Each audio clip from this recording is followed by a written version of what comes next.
दोस्तों, जून 2020 का समय जब भारत और चीन के बीच गलवान में एक ऐसी खूनी झड़प हुई जिसके बाद भारत और चीन के बीच की सारी मिठास खत्म हो गई थी। चीन के 100 से ज्यादा लोग मारे गए। भारत के सैनिकों को भी अपनी जान गंवानी पड़ी थी। समय उस जगह रुक गया था और भारतीय सेना चीन की सीमा पर जाकर चट्टान की तरह खड़ी हो गई थी। तब से आज तक 4 साल हो गए, लेकिन भारत के किसी नागरिक, किसी सैनिक ने एक सेकंड के लिए भी चीन से लगी एलएसी पर से अपनी नजर नहीं हटाई है। भारत की मजबूत लीडरशिप और सेना की चौकस निगरानी और भारतीय नागरिकों के भारत प्रेम ने आज उस समय बहुत बड़ी जीत हासिल की जब खुद चीन ने इस बात को स्वीकार किया कि चीनी सेना गलवान सहित एलएसी पर 4 जगहों से हटने को तैयार है। लेकिन ये सारी खबर क्या है और ऐसा भी क्या हो गया कि चीन ने अपनी सेना को एलएसी पर पीछे जाने का आदेश दे दिया? चलिए जानते हैं।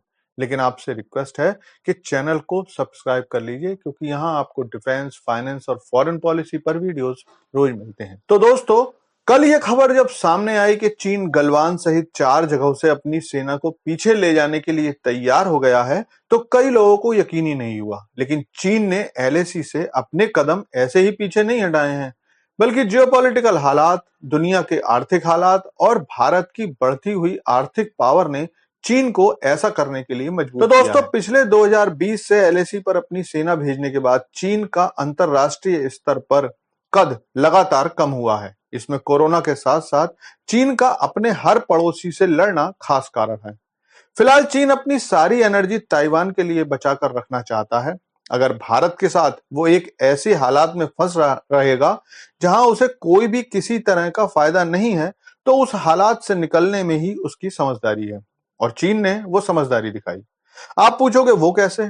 तो देखिए, चीन जिस मकसद से एलएसी पर आया था वो पूरा नहीं हो पाया। भारत की इंच भर जमीन भी चीन नहीं ले पाया। अब मेन स्ट्रीम मीडिया में क्या खबर चलती है उससे बचना जरूरी है, लेकिन जब सेना भारत की जमीन को सुरक्षित बता रही है तो हमें उस पर पक्का भरोसा करना चाहिए। ऐसे में लगातार 4 साल तक भारत, जिसे दुनिया चीन से काफी नीचे रखती थी, उसने जब चीनी सेना को सामने से चुनौती दी तो चीनी सेना की रेपुटेशन लगातार नीचे गिरती रही।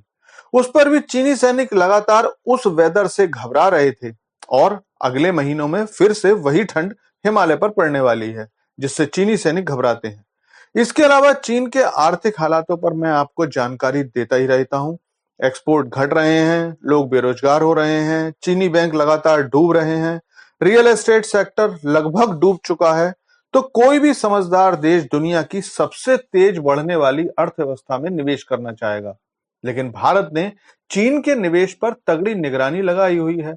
हालांकि यह सही है कि अभी भी भारत चीन से 100 अरब से ज्यादा का आयात करता है, लेकिन यह आंकड़ा पिछले कई सालों से लगभग वही है। तो निवेश की वो गोल्डन अपॉर्चुनिटी जिसके लिए पूरी दुनिया से लोग भारत आ रहे हैं, ऐसे में चीन जैसा देश जो बिल्कुल पड़ोस में बैठा है, कैसे पीछे रह जाए। और इन्हीं कारणों से चीन ने भारतीय सीमा से पीछे हटना शुरू कर दिया है। अब हालांकि चीन ने एलएसी से पीछे हटने की बात की है, लेकिन भारत ऐसे ही भरोसा नहीं करेगा।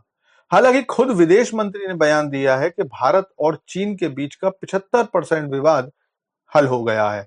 फिर भी भारत सचेत है और सीमा पर निगरानी वैसे ही होगी जैसे पहले हो रही थी, वो चाहे सैनिकों द्वारा हो, सैटेलाइट द्वारा हो या जासूसों द्वारा।